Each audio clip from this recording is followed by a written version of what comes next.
What's going on, everybody? You see a Jaguar back here with GenJag.com, and this is a video that I've been wanting to do for a while now, and that is discussing the AFC South. And for once, the AFC South is actually looking pretty damn good after usually we're the laughingstock and the doormat of the NFL. If you look around the league, we might be the second best division out there. I think the NFC South is still the best division, but it's going to be a fun race this year to see who kind of gets crowned the champion of the AFC South. We had two teams make the playoffs last year, and both had combined 3 wins in a playoff, so they made a little bit of noise. And if you guys want to see where your team is going to be, I will put timestamps down below. And I just want to go ahead and discuss, kind of what these teams did in the off season. And just kind of the outlook of them coming into the 2018 season. So let's get it.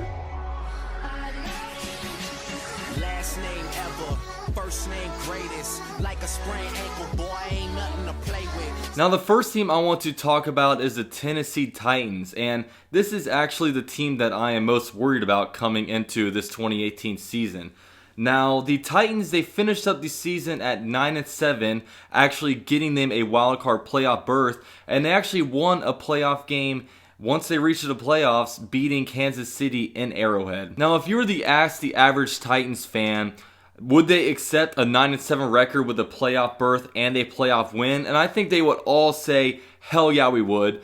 But I'm not sure if it really came in the fashion that they wanted it to come in, because they were constantly kind of squeaking out games throughout the season, and obviously had that end of the season skid where they were pretty much out of the AFC South contention after week 16. Now last season, this was a team that was getting a lot of hype because their roster was obviously pretty good. But I was kind of giving pause to a lot of that just because I didn't feel comfortable about their head coach, Mike Mularkey. Mike Mularkey, I think, is a terrible head coach. He has no killer instinct. I don't think he's really a guy that players like to rally behind. And, he ended off the season, obviously 9-7, getting a playoff berth. But after he had the playoff win, he's sitting here whining, oh, nobody ever respects me. I don't get to kind of, what I deserve. Like, dude, get your bitch ass out of here. Nobody feels bad for you. Stop whining to the media while you're out here making millions of dollars. Nobody feels bad for you. And then, the Titans, they were going to fire him after the Chiefs game if they lost. But after they won, they were like, maybe we should kind of keep this guy around. But both sides kind of mutually agreed to basically move on. And, Mike Mularkey, he must be just a great interviewer because he sucked as the Bills head coach. He sucked as the head coach of the Jaguars. And he wasn't very good as a coach of the Tennessee Titans with a really, really good roster. So it'll be interesting to see when he gets his next head coaching gig. It might come up soon because, like I said, teams like to hire him as their head coach. Now, one thing that will get a coach fired very, very quick is if the team has what they believe is a franchise quarterback and the franchise quarterback is not developing how they hoped. And Marcus Mariota regressed in a big way in year 3. I'm not much of a stat guy, so I looked back at the Marcus Mariota stats from last season, and he had 13 touchdowns to 15 interceptions. That's not very good, especially if you compare it to 2016 when he had 26 touchdowns to just 9 interceptions. Now, Marcus Mariota, I think, is still a pretty good quarterback, but one reason why they regressed is just because they were handcuffing him. And when you handcuff a quarterback and don't let him get a rhythm going, they aren't going to do very well, and that's what I feel like a lot of what happened with the Jaguars. If you look at the Jaguars in the playoffs against the Bills, we were handcuffed and the quarterback wasn't able to do much, and then in the Steelers game, they let him loose and they were able to score a lot of points. I mean, you have to have trust in your quarterback, and then because it'll directly correlate to their on-field play. Now, the Titans have moved on from DeMarco Murray this offseason, and now Derrick Henry will be their main guy. And Derrick Henry is obviously a beast, a guy who's from Yulee over in Jacksonville. And to complement Derrick Henry, they got Dion Lewis over here from the Patriots. That should be an excellent 1-2 punch over there, and it'll be kind of interesting to kind of see how this offense develops. I mean, they have some good pieces on their offense. They drafted Corey Davis, who was dealing with some injury last year. They also have Delaney Walker. He's getting a little bit older, but I don't think his play will drop off at all in 2018. And they also have a good offensive line. So things are probably looking up for the Tennessee Titans, and I believe they hired Vrabel as their head coach. So if they can get the offense going, I think this could be a really good team. And I see them battling with the Jaguars for first place in the AFC South. And I believe that this team could finish up with a record of 11-5 or 10-6. Now, if you look what they did on defense, they got guys, they got tremendous value in the top 2 rounds. In my mock draft, I projected the Titans to get Harold Honor Landry with their first round pick, but they wound up being able to get him in the second round, and then in the first round they got Rashaan Evans. And obviously they got a little bit of catching up to do on their defense, as the Jags might have the best defense in the NFL. So, they got the Harold Landry to be able to come in there and pair with Derek Morgan, pair at the rack. But both those guys are good pass rushers, but they are getting older. So, I thought Harold Landry was the second best pass rusher, so I wasn't very ecstatic that they got him. But one thing that I feel like is very underrated about the Titans team is their secondary. You look at the cornerback situation, and if you look around the league, you see teams like all the teams that get all the hype are teams like the Rams, are teams like the Jaguars, but they quietly have put together a pretty good cornerback group with Logan Ryan, Malcolm Butler, and Adoree Jackson. And I love Adoree Jackson. I think he's a tremendous player. He's a guy that can also hurt you on special teams as a punt returner. And, last season he was a rookie. He didn't get all that much notice just because you had guys have outstanding years like Marcus Lattimore, and also you had Trey White out of the Bills. But, Adoree Jackson put together a pretty good season. And, they also have Kevin Byard out there as a safety. And they quietly have a pretty good secondary, so it's something to look out for. Now, next we move on to the Texans. The Texans finished last season with a record of 4-12. And a lot of this was attributed to the fact that they had a graveyard over there, as players were dropping left and right due to injury. Some guys that you lost were C.J. Fedoris, Ryan Griffin, Whitney Merciless, Deshaun Watson, J.J. Watt, Deontay Foreman, amongst several others. And really, once Deshaun Watson got injured, everything went to crap. They only won one game down the stretch after, the last 8 or 9 games of the season. And, Deshaun Watson was putting on a really good season. Now, Deshaun Watson, after last season, he has accumulated a lot of hype going into next year. But, I'm somebody that's going to hold off on it a little bit. And, one thing I think of when I think of Deshaun Watson is I kind of compare him to guys like RG3 or Vince Young. And I don't compare him to those guys because they're black, so don't come at me for that. I compare him to those guys because both RG3 and Vince Young both had stellar rookie seasons. They went on to win Offensive Rookie of the Year honors, but their career did not go as well after that season. I think both these players are vastly different players than Deshaun Watson. I think Deshaun Watson is a lot more humble, and he will listen to the coaches a lot more than the relationship that RG3 had with Shanahan and Vince Young had with Jeff Fisher. But there's a lot of hype is behind Deshaun Watson, and I'm going to hold off on him after he's only started 6 games. In those 6 games, he only went 3-3, so it's not like he was necessarily like lightning. He had his touchdown interception ratio was pretty good, 19 touchdowns to 8 interceptions, but I just get worried when you give these guys a lot of hype after kind of a limited sample size. Now, one reason why I hold off on really giving the Texans a very good record is just because I'm not so sure how good they are outside of Deshaun Watson. Now, obviously, DeAndre Hopkins is a very good receiver. He's a top 5 receiver in the league. The guy's, he's not the most athletic kind of guy in the league, but man, the guy can use just his physical ability, his physicality.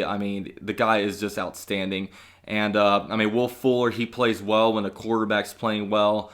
But, I feel like the situation might be a lot like Russell Wilson with the Seahawks, where Deshaun Watson might have to really account for like 70% of the offense, and we'll see how that whole thing does. I mean, when I look at their offensive line is not very good. I mean, they added through free agency 3 offensive linemen. They got to cut another couple more in the draft, but I just feel like just their offensive line just isn't very good, and they're gonna have to prove to me that they are good before I give the offense really a lot of hype.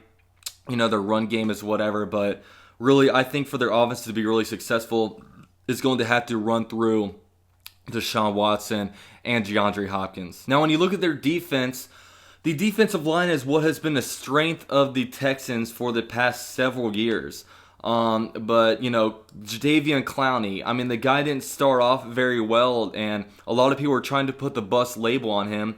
But the thing was, Jadeveon Clowney was very, very raw coming out of college. I mean, this guy was pretty much all physical tools, and that's what he used to be so successful in college. But he's a guy that really had no pass rushing moves coming out of college. And once you go to the NFL where you're playing pros every single week, you're going to have to use some pass rushing moves to be able to get to the quarterback, or else you're not going to be very good no matter how good you are physically. Now, J.J. Watt is a guy who was obviously one of the best players in the NFL for several years, but the guy has not been very healthy the last couple seasons. I mean, the last 32 regular season games, he's only appeared in 7 of those games.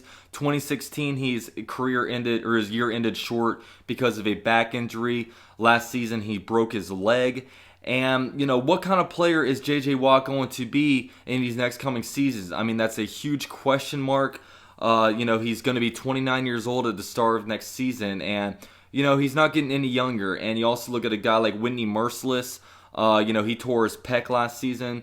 We'll see how he does. I mean, I think that he has always been in a very good category. I won't put him in the elite category, but if they can rush the passer, then they should be pretty well. And I kind of have questions with their secondary. They re-signed Jonathan Joseph. They brought Aaron Colvin in. He was a former slot cornerback for the Jaguars. Now he's going to be a full-time cornerback out there for playing the outside over there for the Texans. So we'll see kind of how he makes that transition. I really like the signing of Honey Badger on a 1-year deal. He's going to be playing safety, but the safety position for the Texans is kind of like a rover. He's going to be all around the field, whether he's like rushing a passer, playing in a box, covering different guys. I mean, he can do it all. A very good signing by them to get him on a 1-year deal. But yeah, the Texans' success will really rely on Deshaun Watson.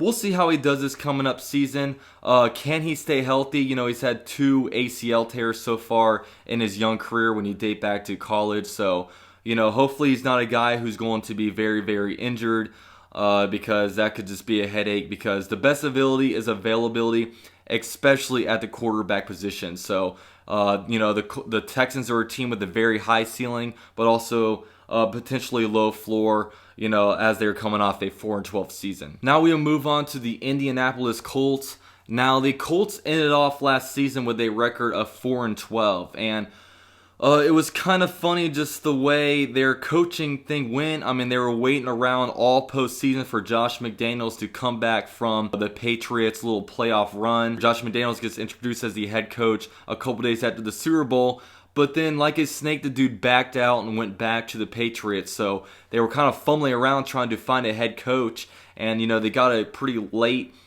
search on it, but they did wind up hiring the offensive coordinator from the Eagles, Frank Reich. We'll see how he does as the head coach of the team. I mean, him as an offensive coordinator, he wasn't calling plays for the Eagles last year. I'm not sure if he's ever called plays. So, but obviously the Eagles had a very good offense last year. So, we'll see how Frank Reich does. Don't know too much about him, but the story behind the Colts the last 20 years is if their quarterback's name is Peyton Manning or Andrew Luck, then they've been a pretty damn good team. But if anybody else is in there at the quarterback spot, then they absolutely suck. And Andrew Luck, there's so many questions mark about him. I mean, last training camp, Jim Irsay was basically saying, not ruling him out. He said that we're not going to rule out Andrew Luck for week 1 of the season. The guy still hasn't thrown a football, and we're in May of 2018. I mean, their projected comeback date is for training camp, but it's rough, man. I mean, Andrew Luck still hasn't thrown a football, so even if he does come back, what kind of form is he going to be in? And honestly, if I were the Colts, I wouldn't, even if Andrew Luck were able to come back healthy, I wouldn't play the guy. I mean, like, the team just is not good enough to be able to make it and win the Super Bowl, and that's what it's all about. You know, this roster is so depleted of talent. You want your guy to be well rested so they can potentially make a run in 2019. You know, just tank a little bit, pick up some picks. You know, the fan base obviously isn't going to like it just because fans want to win. And, you know, the Colts have been a successful organization. You know, they've been atop of the AFC South for, you know, several, you know, dating back the last like 20 years. They've been the team that's been the best. But, you know, Andrew Luck, it just seems like you don't want to rush him to come back. I would be very worried that, you know, he gets a hit from the blind side and he will be out. But, you know, if you look at what the Colts did in the draft, they got the right guy at number 6 overall. I don't care if Saquon Barkley was available. I don't care if Bradley Chubb was available. You go get an offensive lineman, and they got the best offensive lineman in the draft in Quentin Nelson. And they also got Braden Smith later on in the draft in the second round. And, you know, you have a pretty good interior line now with Quentin Nelson and Braden Smith at both of the guard spots. You also have Ryan Kelly at center. Now you just got to kind of improve the tackle spot. The tackle spot's important. I mean, you got to protect Andrew Luck's blind side. Just, if I were the Colts, man, I would just protect Andrew Luck. I would, you know, just... The fans aren't going to like this, but I would just low-key kind of tank. I mean, I wouldn't play Andrew Luck if he's going to be the future of the team. I just wouldn't feel comfortable with that if I were the Colts. But, you know, the Colts kind of had a questionable offseason. You don't really know if they got better or worse. You know, they added guys like Eric Ebron. They got Ryan Grant. But, you know, they lost guys like Dante Moncrief. They lost guys like Martavis Mingo. You know, we'll see with the Colts coming up this season. But, I mean, you look at their defense, there's just not much firepower. I mean, the only player I really like on their defense is Malik Hooker. You know, I think he has a rare skill set to be a really good free safety. But outside of that, they don't really have much going on. So, you know, if you don't expect to make the Super Bowl this upcoming season, then don't play Luck. And this team is just way too depleted of talent, I think, to make a Super Bowl run, even with Andrew Luck. Now, moving on, we will talk about the Jaguars. Now, the Jaguars had an unreal season. They finished out the regular season at 10-6. Then they made a run to the AFC Championship game where they almost made it to the Super Bowl, just with some questionable things going on. As all Jaguars fans would tell you, Miles Jack was not down. AJ Boye did not pass interfere. But let's go ahead and get past that. But the Jaguars had an excellent defense. I mean, that's what a lot of their success came from. They also had a really good run game. And, you know, this season just came out of nowhere. I mean, the preseason, not many people, even Jaguar fans, really believing the team, mainly because of the quarterback position, Blake Bortles. Blake Bortles was horrible in training camp, horrible in the preseason, bad enough where he got benched for Chad Henne for a little bit. But, you know, halfway through the season, he really started to turn around, especially from December on. I mean, you saw a quarterback that was hopefully maturing into what could be a franchise quarterback. Now, the Jaguars, I really do feel like will be back in, you know, playoff contention. I mean, if you look at their recipe to win, I think this is a recipe that is the safest to kind of return. You have an outstanding elite defense. We have, you know, defensive linemen for days now. I mean, our backup D-line is better than a lot of starting D-lines out there. And you have a very good run game. And the run game should only get better as we've added an all-pro guard in Andrew Norwell. You look at some of the other pieces they added. They added Austin Seferian-Jenkins, Dante Moncrief. Through the draft, they got guys like Taven Bryan, Ronnie Harrison. They also got DJ Chark out of LSU, very fast player. He can also block very well. And the Jaguars, I mean, I'm not going to talk too much about them just because if you follow my channel, you'll know my opinion about the Jaguars. But The Jaguars, I feel like, will be back in the playoffs. I think they're still winning the AFC South. Of course, there will be people that watch this video that disagree with that, but I think the Jaguars are here to stay, and hopefully we can make that Super Bowl run, because I think that we are good enough to be able to get there this year. So yeah, that is kind of my breakdown of the AFC South, kind of going around the division, kind of lets you guys know what I feel. Should be a very fun, very exciting division this year. We'll see how tight the race is. The Jaguars kind of pulled away with it last year by week 16, but we'll see how this upcoming season goes. So thank you guys for watching my video. Like it if you haven't already. Subscribe to the channel, please. I'm almost at 3,000 subscribers, so let's get there in the next week. And this is You See a Jaguar with JenJag.com, and I'm out.